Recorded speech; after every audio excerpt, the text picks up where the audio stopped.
اگر یہ نہیں ہے، کوئی وطن پرست ہے، وطن کی محبت کی وجہ سے کوئی نیک کام کر رہا ہے، اس کا وہ کام وطن پرستی کے کھاتے میں جائے گا، خدا پرستی کے کھاتے میں نہیں جائے گا۔ کوئی قوم پرست ہے، اپنے قوم کی محبت میں کچھ کر رہا ہے، تو اس کا وہ نیک کام قوم پرستی کے کھاتے میں جمع ہوگا، خدا کی پرستش کے لیے نہیں۔ یہ ہے موٹیو کا فرق، اور یہ ہے موٹیو کی اہمیت، اور اس کا تعلق ہے ایمان باللہ اور ایمان بالآخرہ سے۔ ایک حدیث میں حضور نے فرمایا کہ قیامت کے دن سب سے پہلے 3 اشخاص کا معاملہ پیش ہوگا۔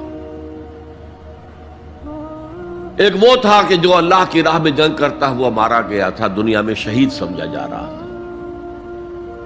ایک وہ تھا جسے اللہ نے علم بہت دیا تھا، اور اس نے علم کو پھیلایا، خوب پھیلایا۔ اور ایک وہ جس کے پاس جس کو اللہ نے بہت دولت دی تھی، اور اس نے دولت جو ہے نیکی کے کاموں میں، بھلائی کے کاموں میں، غربا، یتامیٰ، مساکین کے لیے خرچ کیا۔ اب اللہ پوچھے گا ان شہید صاحب سے کہ دیکھو میں نے تمہیں صحت دی تھی، جسمانی قوت دی تھی، تم نے کیا کیا؟ وہ کہے گا اے اللہ میں نے تیرے لیے قتال کیا اور اپنی جان دے دی۔ اللہ فرمائے گا کذبتا، تو نے جھوٹ بولا، انک قد قاتلت لأن یقال جریء، تو نے تو یہ جنگ میں حصہ لیا تھا اس لیے کہ تیری شجاعت کا ڈنکا بج جائے، تیری جرأت کی شہرت ہو جائے۔ وقد قیلا، وہ کہا جا چکا، اب یہاں تمہارے لیے کچھ نہیں ہے۔ اور فرشتوں کو حکم ہوگا اور اوندے منہ گھسیٹتے ہوئے اس کو جہنم میں ڈال دیں۔ یہی حشر ہوگا اس عالم کا، تو نے وہ نیکی کا کام کیا تھا، لأن یقال عالم، کہا جا چکا دنیا میں، ڈنکا بج چکا تمہاری شہرت کا۔ اب اس میں نوٹ کیجئے، اگر کسی عالم کے علم کا ڈنکا بج جائے، اس کی اپنی نیت وہ نہیں تھی تو اس کے اندر کوئی خرابی نہیں ہے۔ یہاں معاملہ نیت کا ہے۔ اگر نیت یہ ہو کہ میرے علم کی شہرت ہو جائے، میرے ہاتھ چومے جائیں، مجھے نذرانے پیش کیے جائیں، تو پھر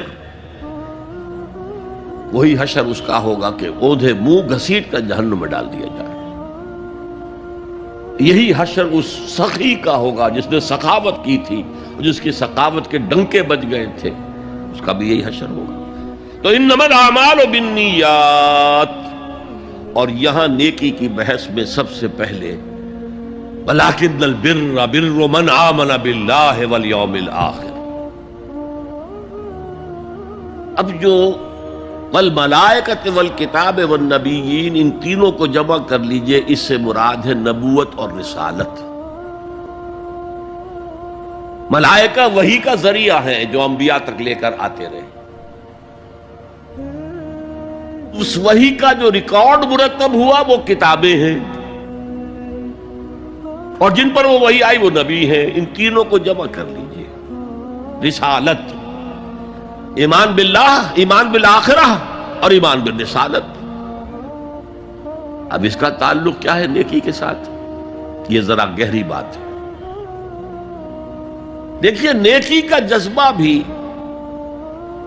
جو انسان کے پیشنز ہوتے ہیں وہ اندھے بہرے ہوتے ہیں۔ پیشنز، جذبات، نیکی بھی ایک جذبہ ہے۔ کبھی یہ جذبہ حد اعتدال سے تجاوز کر کے بدی بنا دیتا ہے۔ جیسے رہبانیت، ترک دنیا، شادی نہیں کروں گا، گھر گھرستی کا بکھیڑا مول نہیں لوں گا، بس اللہ سے لو لگاؤں گا۔ ظاہر بات ہے جس نے بھی فیصلہ کیا نیکی کے جذبے کے تحت کیا نا، لیکن اس کا جو نتیجہ نکلا اکثر و بیشتر پھر حرام کاری ہوئی۔ آپ عیسائیت کی جو ہے ہسٹری آف کرسچین موناسٹیسزم، اس کا مطالعہ کیجئے، انہوں نے خود لکھا ہے کہ بظاہر راہب خانے ہیں، راہب اور راہبائیں رہتی ہیں، اور ان کے تہخانوں میں حرامی بچوں کے قبرستان ہو جاتے تھے۔ یہ نیکی کے جذبے نے بدی کو جنم دیا ہے۔ حضور کے ساتھ ایسا ہوا، 3 اشخاص آئے، انہوں نے حضور کی ازواج مطہرات سے معلوم کیا آپ رات کو کتنا وقت نماز میں لگاتے ہیں، آپ مہینے میں کتنے نفلی روزے رکھتے ہیں۔ اب جو کچھ انہیں بتایا گیا، حضور کی زندگی کھلی کتاب تھی، بتا دیا گیا اتنا عرصہ جو ہے آپ رات کو تہجد پڑھتے ہیں، بتا دیا گیا مہینے میں اتنے روزے رکھتے ہیں۔ انہوں نے اسے کم سمجھا، فتقالوہا، قلیل سمجھا کہ یہ تو زیادہ نہیں ہے، ہمارا تو خیال تھا کہ آپ ساری رات ہی کھڑے رہتے ہوں۔ لیکن اپنے دل کو مطمئن کرنے کے لیے کہ حضور کی کہیں توہین بھی نہ ہو جائے، کہا جی انہیں تو ضرورت نہیں ہے، وہ تو معصوم ہی ہے، ان کی خطائیں اول تو ہوتی نہیں، اگر کوئی ہے بھی تو اللہ نے کہہ دیا قد غفر اللہ لک ذنبک ما تقدم منہا وما تاخر، اللہ نے تو معاف کر دیا اگلے پچھلے سارے گناہ، میرے لیے یہ کافی نہیں ہے۔ ایک نے کہا میں پوری رات عبادت کروں گا، اپنی کمر بستر سے نہیں لگاؤں۔ دوسرے نے کہا کہ میں ہمیشہ ہر روز روزہ رکھوں گا، کبھی افطار نہیں کروں گا۔ تیسرے نے کہا میں کوئی شادی بیاہ نہیں کروں گا، ایک کھکیڑ میں نہیں پڑھوں گا میں۔ حضور کو خبر ہو گئی، آپ نے طلب فرمایا اور غصے کے انداز میں وہ الفاظ کہے کہ جو حضور سے بالکل متوقع نہیں ہے۔ واللہ انی لاتقاکم واخشاکم، خدا کی قسم میں تم سب سے زیادہ متقی ہوں اور سب سے زیادہ اللہ سے ڈرنے والا ہوں، لیکن میرا طریق یہ ہے کہ میں رات کو سوتا بھی ہوں اور نماز بھی پڑھتا ہوں، میں روزہ رکھتا بھی ہوں، ناغہ بھی کرتا ہوں، میں نے شادیاں کی ہیں، متعدد ازواج میرے گھروں میں ہیں۔ فمن رغب عن سنتی فلیس منی، جو بھی میری سنت سے ہٹا وہ مجھ میں سے نہیں ہے، میرا امت ہی نہیں ہے۔ تو نیکی کا جذبہ بھی حد اعتدال سے تجاوز کر کے بدی کو جنم دے سکتا ہے۔ ایک صحابی، نوجوان صحابہ میں سے عبداللہ ابن عمرو ابن العاص، عجیب یہ بات ہے کہ باپ جو ہے بہت بڑا سیاستدان، بہت بڑا جری سپہ سالار، بہت بڑا حکمران، حضرت عمرو بن العاص، بیٹا نہایت زاہد و عابد، مرتاس، زاہد مرتاس، ساری رات کھڑے ہیں، بستر سے کمر ہی نہیں لگائی، ہر روز روزے سے ہیں۔ یہ خبر دی گئی حضور کو تو آپ نے طلب فرمایا یا عبداللہ اولم اخبر انک تقوم اللیل وتصوم النہار، اے عبداللہ مجھے یہ خبر نہیں دی گئی ہے، یعنی یہ بات جو ہے صحیح ہے کہ نہیں کہ تم ساری رات عبادت کرتے ہو، ہر روز روزہ رکھتے ہو؟ کیا کہہ سکتے تھے؟ بلا یا رسول اللہ، حضور ایسا تو ہے۔ فرمایا لا تفعل، ہرگز ایسا مت کرو، فإن لزوجك عليك حقا وإن لزورك عليك حقا بل إن لنفسك عليك حقا، تمہارے نفس کے بھی تم پر حقوق ہیں، تمہارے بیوی کے بھی تم پر حقوق ہیں۔ ان کی زوجہ سے کسی نے پوچھا تھا تم ہمیشہ میلی کچیلی رہتی ہو، کبھی ہم نے تمہیں کسی اچھے لباس میں کوئی جسے سنگھار کہہ دیتے کیے میں نہیں دیکھا؟ تو ان کا کہ مجھے کیا غرض ہے، تمہارے بھائی کو تو مجھ سے کوئی غرض ہے ہی نہیں، میں کس کے لیے بناؤ سنگھار کروں؟ یہ بھی الفاظ آتے ہیں۔ فرمایا ہرگز مت کرو، میں تو کرتا ہوں، میں روزے بھی رکھتا ہوں لیکن نہیں بھی رکھتا، میں نماز پڑھتا ہوں لیکن سوتا بھی ہوں، میری بیویاں ہیں متعدد، تو میری سنت اگر تم نے چھوڑ دی تو تمہارا مجھ سے کوئی تعلق نہیں ہوگا۔ اس کا مطلب کیا ہوا؟ تو سم اپ، نیکی کا ایک ماڈل بھی سامنے رہنا چاہیے جس میں توازن ہو، اعتدال۔ انبیاء وہ توازن پیش کرتے ہیں اپنے کردار اور شخصیت کے ذریعے سے۔ وہ جو فرمایا گیا لَقَدْ كَانَ لَكُمْ فِي رَسُولِ اللَّهِ أُسْوَةٌ حَسَنَةٌ، تمہارے لیے اللہ کے رسول کی شخصیت میں ایک اچھا نمونہ ہے۔ یہ نمونہ معتدل ہے، متوازن ہے۔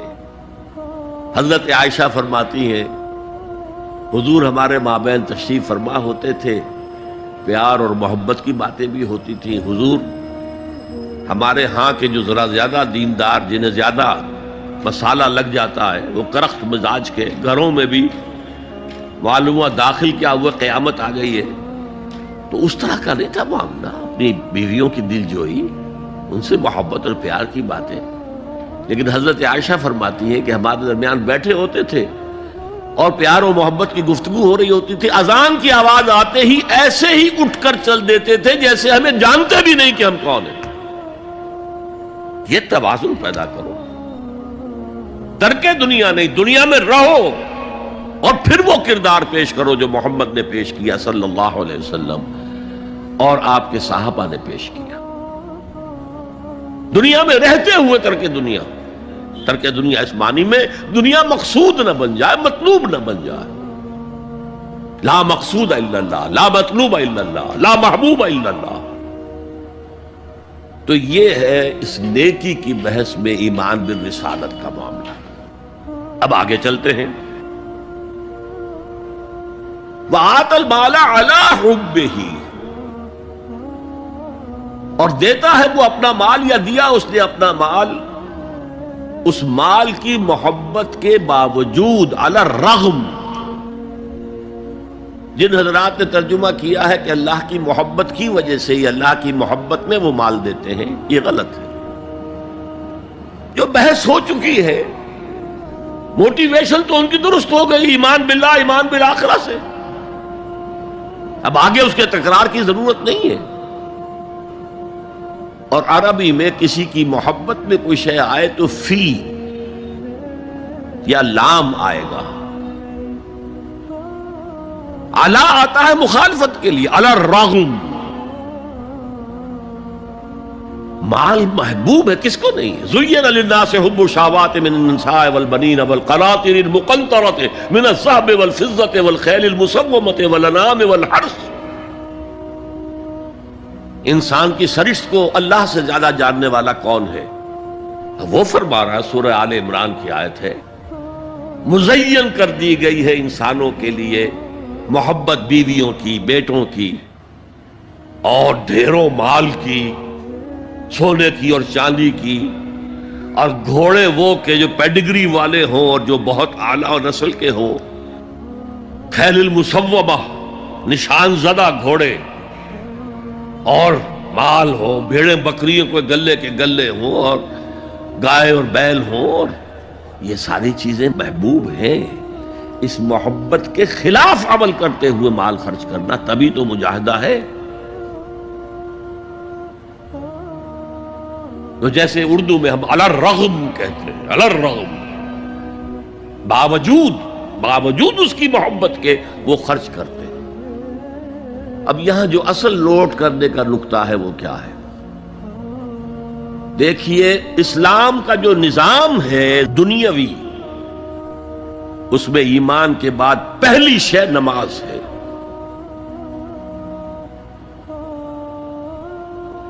وہ جو کہا گیا ہے کہ قیامت کے دن سب سے پہلا محاسبہ نماز کا ہوگا۔ اور جب ہماری مسجدوں کے اندر لکھے ہوتے تھے فارسی کے اشعار، روز محشر کے جان گداز بود، اولی پرسش نماز بود،